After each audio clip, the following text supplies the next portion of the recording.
तर मित्रांनो, आज आपण मनाचे श्लोक क्रमांक 53 मधील श्री समर्थ रामदास स्वामी यांचा सुविचार व त्यामागील अर्थ आणि बोध मराठी, हिंदी आणि इंग्रजीमध्ये जाणून घेणार आहोत। सदा अर्जवी प्रिय जो सर्व लोकी, सदा सर्वदा सत्यवादी विवेकी, न बोले कदा मिथ्य वाचा त्रिवाचा, जगी धन्य तो दास सर्वोत्तमाचा। अर्थ मराठी।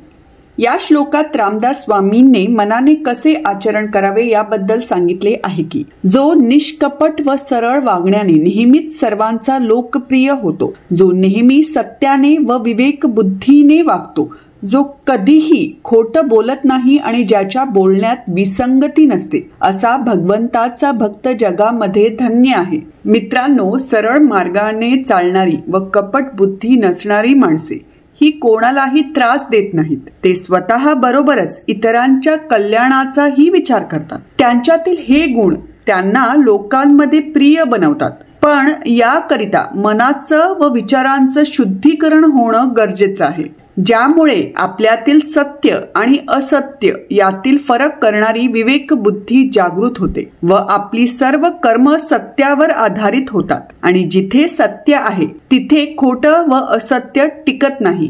अर्थ हिंदी। इस श्लोक में रामदास स्वामी जी ने मन को कैसा आचरण करना चाहिए इसके बारे में बताया है कि वह जो अपने ईमानदार और स्पष्ट व्यवहार के कारण हमेशा सभी के बीच लोकप्रिय रहता है, जो सदैव सत्य और विवेक से कार्य करता है, जो कभी झूठ नहीं बोलता और जिसके शब्द विरोधाभासों से मुक्त होते हैं, ऐसा भगवान का भक्त संसार में धन्य है। दोस्तों, जो लोग सीधे मार्ग पर चलते हैं और छल कपट से मुक्त होते हैं, वे किसी को कष्ट नहीं पहुंचाते। वे अपने साथ साथ दूसरों के कल्याण के बारे में भी सोचते हैं। उनके ये गुण उन्हें लोगों का प्रिय बनाते हैं, लेकिन इसके लिए मन और विचारों की शुद्धि होनी आवश्यक है। इससे हमारे भीतर विवेक बुद्धि जागृत होती है, जो सत्य और असत्य में भेद करती है, जिस कारण हमारे सभी कार्य सत्य पर आधारित होते हैं। और जहाँ सत्य है वहां झूठ और असत्य टिक नहीं सकते।